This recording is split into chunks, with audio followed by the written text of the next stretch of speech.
What is up, guys, and welcome back to the next episode of the Newcastle United Career Mode series, episode 8. So, before we kick this episode off, I just wanted to explain something quickly about the Europa League. So, I haven't mentioned this yet because I actually didn't even realize, or I forgot that this is how it actually worked in the Premier League, but the only Europa League place on the table is technically 5th place. So if we want to be in the Europa League based just on the table standings alone, we're going to need to get to 5th place. However, 2 more UEFA Europa League places are actually given out to teams who can win the FA Cup or who can win the Carabao Cup. So if we get to 5th place or we win the FA Cup, which is definitely still a possibility, then we can get into the UEFA Europa League. And the season, there's a lot more time left in the season still, so I have confidence that we can maybe take that 5th place spot. But if we don't, then we're going to have to hedge our bets on either winning the FA Cup or hoping that a team in the top 5 already finishes and wins the FA Cup or the Carabao Cup. And what I mean by that is, if a team who is already in the Champions League or the Europa League qualifying spots in the table wins the Carabao Cup or the FA Cup, then obviously they're not going to get like double qualification. So like if Liverpool win the Carabao Cup, for example, they're already qualified for a Champions League spot this year. I mean, I'm pretty sure they will be by the end of the season. It's going to be a shock if they don't. So, if they win the Carabao Cup and qualify for a Champions League match, then the UEFA Europa League spot that would be offered to the winner of the Carabao Cup is now bumped down to 6th place in the table. And that's the same for the FA Cup. If the FA Cup is won by a team that's already qualified because of table standings, then the Europa League spot is bumped down to 7th place.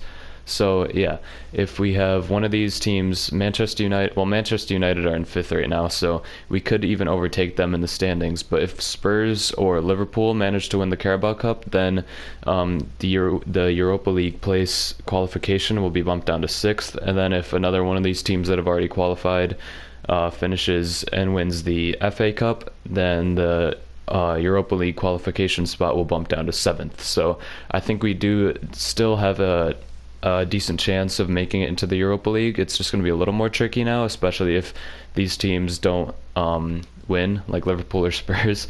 It could get a little shaky with Manchester United winning this and possibly dropping down, but who knows? Let's just figure out how it shapes in the rest of the season. And now, with all that explaining out of the way, we are going to be focusing on the Premier League as we face Everton away from home. If you remember, Everton, we did draw against them in the episode 6, I believe it was. So, yeah, this could be a tricky one. They were really cagey in that match that we played against them when we were at home. So let's hope that we can get some points away on the road. Here we go, Newcastle United versus Everton at the Goodison Park. Let's hope that we can get some points and not have as much of a cagey match as we did against them before.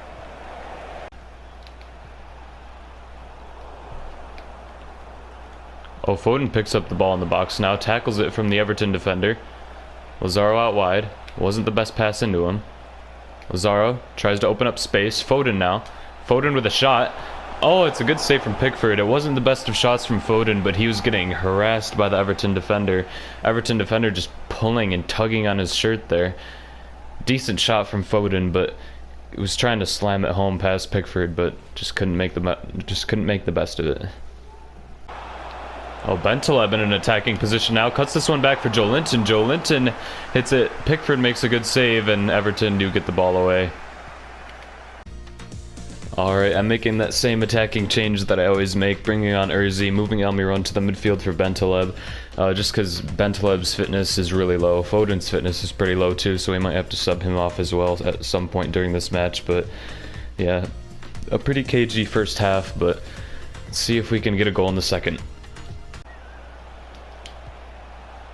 Oh, Almiron sees Joelinton. Joelinton fake shot.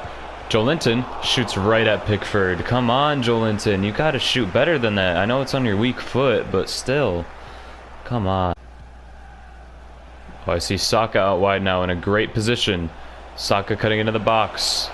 Pulls it back. Puts it in for Almiron. Almiron with a shot and Pickford with an outstanding save. Oh my goodness, that shot was like low and hard as well. I don't know how Pickford got his fingertips to that. Oh, it was kind of right at him, but still, that was a great save from Pickford. He had the defender blocking his view and everything. See Joelinton making a good run. Saka making a better run. Saka on the ball now. Can he get a second goal for us? Saka still. Why won't you shoot when I'm pressing the button? I pressed the shoot button. I literally got to the point where I was mashing the shoot button there, and he would not shoot it. What is this game? Why don't you just shoot when I'm pressing the shoot button? I don't understand this game at all. I see Joelinton though running through. Oh my god, and the pass is just too heavy. We need some better passers in this team. I can't pass with these players. They're so bad at passing. It's insane. Can we go for one more attack right before this game ends? I don't know, but maybe. Urzi out wide now. Urzi again. Cutting into the box. Pickford saves. This is a bad angle to shoot from. I don't know why I shot from there. I'm just so frustrated with this team and with this game at the moment. Like that run that I had with Saka when he was cutting into the box, he was right next to Pickford, and I'm mashing the shoot button, and the game just won't let him shoot. I don't understand. If you're a video game and I'm pressing the button for you to do something, why don't you do it? He waits. Like, it's just frustrating. I was pressing the shoot button from the second like I got into the goal box, and it's just frustrating. Okay, I'm done ranting. Another 0-0 draw against Everton. Such a frustrating team to play.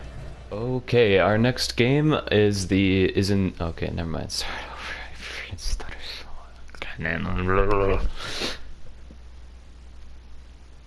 Okay, so our next game is in the Emirates FA Cup, and I am gonna just simulate this with the B team because it's against Nottingham Forest, and yeah, that's pretty much all I have to say. Unless we lose right now. Hopefully not. Okay, good. We didn't lose. I always get nervous simulating games away from home because the game is coded to give home advantage when simulating games. So, you know, that's just another stupid part of the game. But yeah, we get the win 3-1. Longstaff, Urzi, and Origi scoring. Origi only scores in simulations. He can never score in real life. That's why I play him in simulations, just so it keeps him happy. But yeah, so 3-1 over Nottingham Forest. We advance to the next round of the FA Cup, which is good news for our Europa League wishes, and yeah, that's all I have to say about that. So guys, it is now transfer deadline day, but we did just get a very interesting offer for our center back here, whose name I still cannot pronounce and will not even try to. So Watford have actually come at us with a 13.6 million transfer offer for this guy. I'm just gonna call him Florian since that's his first name. But however, if we do this, we can see that his actual market price could be up to 15.6 million. So I could sell him to Watford for about 15 million and use the funds to buy who I'm thinking, which is anytime now. Okay, yeah. Axel Tuanzebe.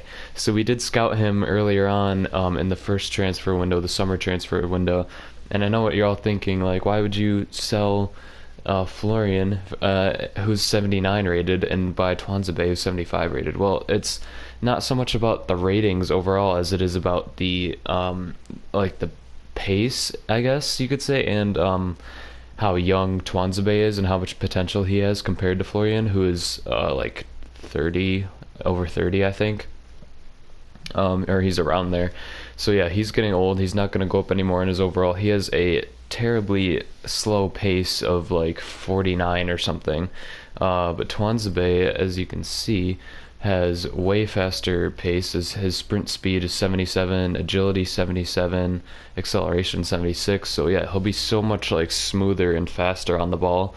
than Florian, and like his defensive stats are a little lower than Florian's, but that's just because he lacks experience. He's only 22 years old, and the more we play him in our first team, I think the more experience he'll get, and I feel like he's going to be just a much easier center back to use because there have been times where other teams have tried to counter us, and I've like it's literally just been like Florian versus like two or three people. I've been like so nervous because if I like go out at all with Florian, if I like put in a bad challenge and it doesn't hit the ball, then like we're just done. We're gonna get hit on the counter, and I think we have a couple times this season because of that. So I think I am gonna accept this offer. Well, I'm not gonna accept the 13.6 million offer. I'm gonna see if I can bump it up a little more, get it to maybe 15.6, possibly maybe like 15 million, and yeah, use the funds to buy Tuanzebe. Okay, so we did manage to sell Florian to Watford, and for just over 15 million, which the board has given us over 10 million to work with. So, and that should be enough for Tuanzebe since his value is 9.5 million. So, yeah, I guess let's just jump right into the Tuanzebe transfer. Okay, so here's my offer. He is worth 9.5 million. We have just over 13 million in the budget. I probably could have gotten a little more if I adjusted the budget a little bit in a different way, but I think this should be enough. I'm going to start with 10 million and see what the Manchester United manager thinks about it. Okay, he wants just over 12 million. That's not bad, but I feel like we could get a little lower. So let's try maybe like 11. I'll keep the 0.2 on there. 11.2 million. I think that should be good. That's a decent value, I think. Maybe let's bump it up like one or two more. 11.4. There you go. Submit this. See what he thinks about it. Alright, and they will accept that. So now it just comes down to the negotiations with Tuanzebe himself. So here we are with Tuanzebe and his agent discussing his contract. So he does want an important squad role, 5-year contract length, no release clause. I never do release clauses, so I don't even know why I bother saying that anymore. And a 46.5 thousand wage cut, I was gonna say, which is a big pay cut from his current wage, which is 73,000, and a signing bonus of 430,000. So let's submit this. That wage is actually what he just offered to us, so I didn't put that there. I would not cut his wage by that much if it were me offering. But let's just see what he thinks. Alright, so he does want the wages bumped up a little more, but not too much. So you can accept that, and this transfer is all wrapped up. And there you have it. Axel Tuanzebe is now a Newcastle United player. This is definitely a surprise transfer. I wasn't really planning on making any more transfer business this season, but we got that offer for Florian, and I wasn't really impressed with Florian too much. It also said in his player stats that he was in bad form. So, and which he kind of was. He was just so slow. It was hard for him to do anything good. He was definitely solid in the back for us for this season. We actually have one of the best defenses in the league, I think. But still, I just feel like Tuanzebe is going to be so much easier to use and so much more fun to use as well. So, might have some more defensive highlights from games from now on. Okay, so with the transfer window wrapped up, here's our current squad that we will be using for the rest of the season. And look at Tuanzebe's pace, 77 pace. And if you look at the circle graph up on the top there, you can see his pace line is just way skewed up there. So that is really nice to see. It's way better than Florian's pace. Like, just picture Tuanzebe. Well, you don't have to picture it because we'll be showing you pretty soon, but Tuanzebe with 77 pace and Tomori we have with 83 pace. They're just going to be such a quick center back pairing, and they're both young as well. They're both the same age at 22 years old. So yeah, and actually one thing I did just see, Tuanzebe can play at left back as well, so I might actually play him on the left side, just so he's a little more comfortable, I guess. So yeah, we're going to play Tuanzebe on the left, Tomori on the right, and yeah, I think they're going to be a really good pairing together, and they both have pretty high potentials, so they're probably going to be at the club for a long time to come. Okay guys, I'm going to be honest, I just played that Norwich game, and it was awful. Like, I literally we lost 1-0, as you can see, and that was probably the worst performance we've had so far, so I'm probably just gonna end up cutting it out of the final video, so I thought I would just show you guys the scoreline here. I gave the ball away in the last like minute of the game. I think it was the 89th minute. I stupidly gave the ball away with Twanzebe. It wasn't his fault, it was my fault. I just passed the ball backwards instead of forwards by accident, and they just got a lucky goal in the last minute of the game. So yeah, instead of showing you guys that, I just thought that I would just show you guys the score line, because honestly it was not an entertaining game to watch. It was just Norwich defending the entire time. So yeah. But now we face Arsenal away from home, putting that game against Norwich out of our minds. Let's hop into this game and hope that we can pick up some points. Let's go, guys. Arsenal versus Newcastle. I'm excited. I hope that we can get some kind of attack going in this game, but oh boy. Oh, Arsenal might immediately have a chance. Here's Ozil on the ball. Goes back for Torreira. Blaise Matuidi now on the ball. Picks up an assist for Ozil, and we concede to Arsenal immediately as the game begins. Oh man, I don't know if I can handle much more of this game today, honestly. Matuidi is on Arsenal now, signed from Juventus. That's good business from Arsenal, and that was just a great ball through. Ozil scores easily. Arsenal 1, Newcastle United 0. Here come Arsenal on the attack again with Timo Werner now. Wow, Arsenal have made some quality signings. Timo Werner is a really, really good signing for Arsenal. I don't remember if they had him at the start of the season. I think they might have, actually. Anyways, good block from Tomori. Aubameyang with a good header. Dubravka saves that well. Wow, Arsenal are no joke right now. They have got a quality side. Oh, Aubameyang is in now, but he's offside, thank God. Oh, Arsenal have been completely dominant of us this entire first half. We've really not even had the ball at all. They've kept possession pretty much this entire first half.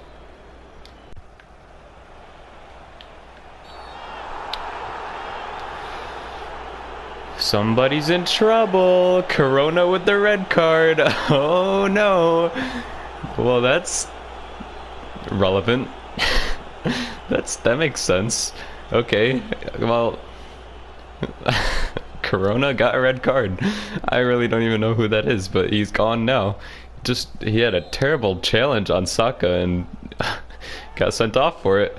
That's hilarious. Oh, Bentaleb with a header, and that was like our first shot. Oh, this game has been awful. I'm just trying to make light of it because I can't even handle how dumb this game is anymore. I'm just trying to make the video funny at this point because the content is like actually so bad. Phil Foden. Saint-Maximin. Oh god, here goes Saint-Maximin. What can he do? Pulls it back. Saint-Maximin. Oh, Saint-Maximin with a good shot actually. Pepe. For some reason, Pepe, the right winger, is out here defending like, I don't even know. Maybe they switched up the formation actually. Okay, and again, I actually realized that I completely forgot to show you guys the Arsenal formation, and starting lineup. So they have Gabriel Paulista and Mustafi as their center backs, which is terrible, to be honest. Their fullbacks have been getting crazy this game. Corona man is gone, and Tierney with a yellow, so who knows what could happen to him. Pepe on the right, Aubameyang on the left. That's really good wingers right there. And then Werner and Ozil and Matuidi and Ceballos. It's a quality midfield and attack right there. So that explains why they're doing so well against us, I guess. Here's Joelinton. Joelinton slips it through for Foden. Foden with a nice goal. And Foden gets us level. Let's go, guys. Phil Foden. He is a big game player. Time and again, he steps up for us every single time that we need him. Phil Foden. Oh, man. I kind of want to make him captain of the team. Is that crazy? We just signed him this season, but I literally kind of want to make him captain because he's like the only one that's been working. He's just such a leader from that midfield. Like, I feel like he just pulls the team together. He's pulling all the strings. Let's go, guys. Phil Foden. And we're level. 1-1. Guys, and it is Urzi time. And Almiron goes to the midfield. Bentaleb gets put on the bench. And I am a little worried about Foden's fitness levels, as he does seem to be tiring pretty quickly this game. But all we can do is hope for the best. Let's hope that Urzi puts in a good performance. Oh, Joe Linton sees Saka. Saka against his former side. Saka with a shot. And Foden with his second goal. Oh my god. Right after he just scored, he scores yet again. Phil Foden. You cannot write the stuff that this kid does for us this season. He's so young. He's like 19 or 20. And he's like carrying the entire Newcastle squad. Oh my god, bro. I'm so confused. Arsenal were completely dominating us, to be honest, until that red card. Saka with a nice shot. It deflects though, and Phil Foden with an awkward volley, but it somehow goes in right past Leno's arm. I just think he wasn't ready for that because that whole play was out of control at the back. And okay, 2-1 on Arsenal. We've completely turned this game on its head, and now we are leading. Wow, guys. Here comes Arsenal again. Werner on the ball. Goes inside for Ozil. Ozil looking to backheel it maybe. Oh, gets by Twanzebe. Oh, no, no, no, no, no. Okay, Danny Ceballos drags his shot wide. 5 minutes of this game left. Can we get the league double win over Arsenal? Oh, boy, that was close, but I think if we stay concentrated, we can. We just have to make sure we don't make any stupid mistakes. Oh, St. Maximin with brilliant dribbling there. Wow, okay, St. Maximin gets through all the Arsenal defenders with a little shuffle. And that is the game with a nice finishing shot from St. Maximin. And I don't know how we won this game. Arsenal completely fell apart in the second half. That first half, I honestly don't remember a team dominating us as much as Arsenal were doing in that first half. I don't know how they only scored 1 goal, to be honest. They were literally all over us in that first half, barely allowing us to get a touch on the ball. Second half, they kind of lost it after Mr. Corona, man, got a red card. And wow, I mean, after that, Foden, of course. I mean, who else? He completely turned the game around for us. Newcastle United 2, Arsenal 1. Okay, so our scout, Anton, has actually just finished his 3-month scouting trip to find youth talent in England. So now we can relocate him to a different country. So where should we go? Maybe, you know what, let's go to where the current world champions are. Let's send him to France and see if he can pick up any more talent. So he's going to go for 3 months. It's going to cost a little over 100k. That's not any problem though. We have enough. And yeah, so let's just send him there and hope that he can bring some youth talent back to the squad. And we are really lucky that we actually got that win over Arsenal, because Leicester City are right behind us. They are just 4 points behind us. That's how much we've dropped points recently. Yeah, we've dropped points so much that we're now, well, with that win over Arsenal, we're actually 7 points behind them. They had a chance to make it 10 points. And we are 4 points over Leicester City. So if we had lost that, we would only be 1 point ahead of Leicester City. So yeah, definitely it's it's getting a little tense around here. We're gonna need to start stepping our game up if we want to qualify for the Europa League and you know, keep ahead of Leicester and Wolves. Alright, so here we go. Last match of the episode, Newcastle United versus Crystal Palace. Full strength squad is up, and before we get into the game, there's one thing also that I haven't mentioned in a while, is that all these players going up in their overalls. So Joe Linton, as you can see, is bumped up to an 81 this episode, as well as Saka going up to a 79, and Foden finally reaching that 80 mark that he definitely deserves. Let's jump into the game. Here we go, another away game, Newcastle United versus Crystal Palace. Well, St. Maximin sees Joe Linton. I was going to say Phil Foden because I'm so used to saying his name this episode, but Joe Linton with a nice shot. The Crystal Palace keeper makes a huge save there. Wow.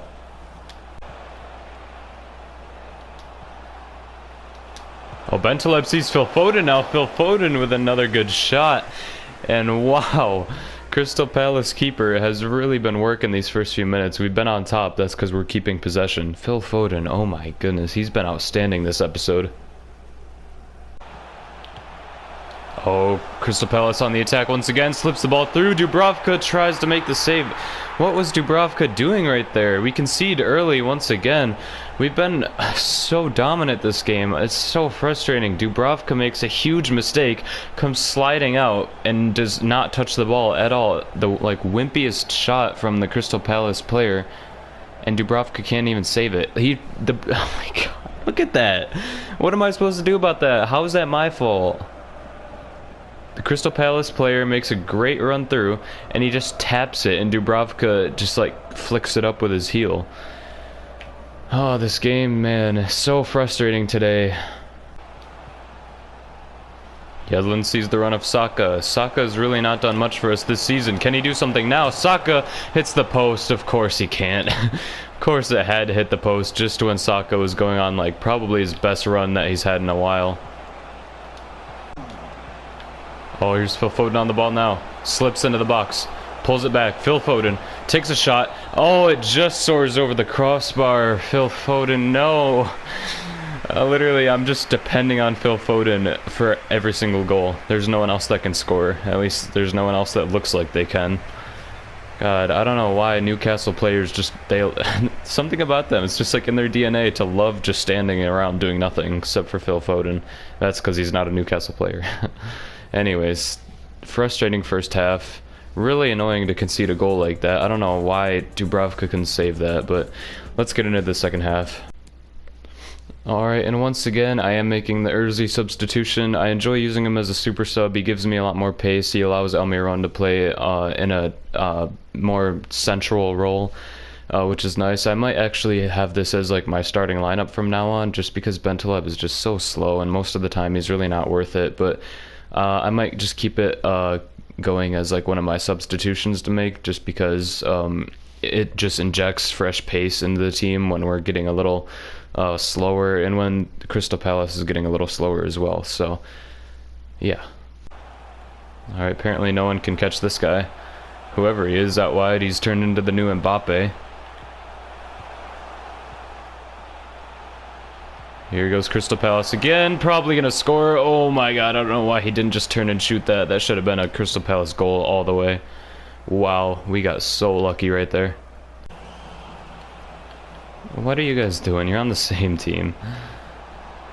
Here we go with Urzi. Urzi on the edge of the box. Skipping past the Newcastle, or not Newcastle, Crystal Palace defender. There goes Joelinton now, just gets bodied. Yeah, this guy's literally attacking him. Like, this is actually assault. In for St. Maximin. Oh wait, there's two guys on St. Maximin at all times. I forgot about that.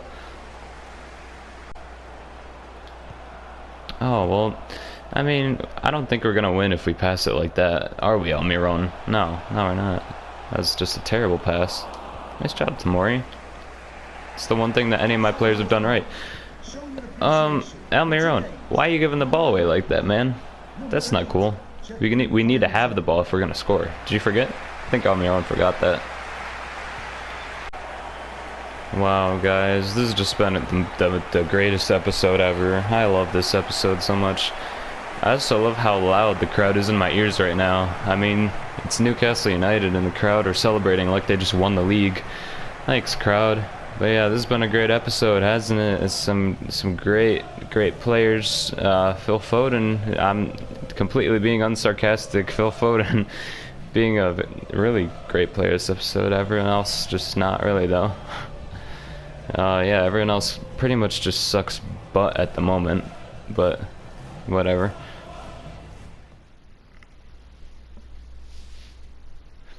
Well, guys, I'm sorry we had to leave it on such a bad note, but yeah, I think that this episode was kind of like lukewarm overall. I think in that last game I was really salty. I definitely was, just because I was just mad about the way that we conceded that goal to Crystal Palace. So that's why I was kind of just like ranting at the end there. But yeah, let's hope that we can perform better in the episodes to come. I think Tuanzebe put in a good shift for his first couple games as a Newcastle United player. He wasn't great, but I think he's only 75 rated, and I enjoyed using him more than I did Florian. So we might start our backup center back. I think his name is Dummett. We might start him just a couple games so I can see what he's like to use on the ball, because I've never actually played with him, I don't think, and he has gone up in his overall, so I want to test him out this season. But yeah, So the game against Everton definitely pretty frustrating, but I mean it's still a draw. A draw's a draw. We got a point out of it. The Arsenal game, the first half of that game, honestly, I literally felt like I just needed to like take a break from the game and like go like take a walk or something. But like the second half, we completely turned the game around. I don't know what happened to Arsenal. They turned into like Spurs and they like bottled it. They just, I don't even know what happened. After that red card, they completely lost it and it cost them the game. So that was interesting to see. Phil Foden, of course, being like the shining star of this episode, literally, he's like the only reason that the series is worth watching for half the episodes. And yeah, of course, the last game, like I already said, a pretty disappointing way to end the episode. But yeah, I don't think it was a bad episode overall, and I do hope that we can continue to keep working on the team and you know, keep building our way up. I think that we will finish with a Europa League spot. That's why I was getting so salty at the end there, just because I'm just like kind of stressed out about this Europa League spot, because pretty much if we don't get a Europa League spot this season, it's like I don't want to do a whole nother season without making any progress. We need to get involved in European competitions like pretty soon. We need to get that money to flow in. So yeah, but I think the way we're playing right now is enough to get us there. So yeah, that's gonna do it for me this episode. If you liked the episode, don't forget to smash that like button and softly just give the little subscribe button a tap if you want to see more episodes of the Newcastle United Career Mode series, and I will see you all in the next video. Goodbye!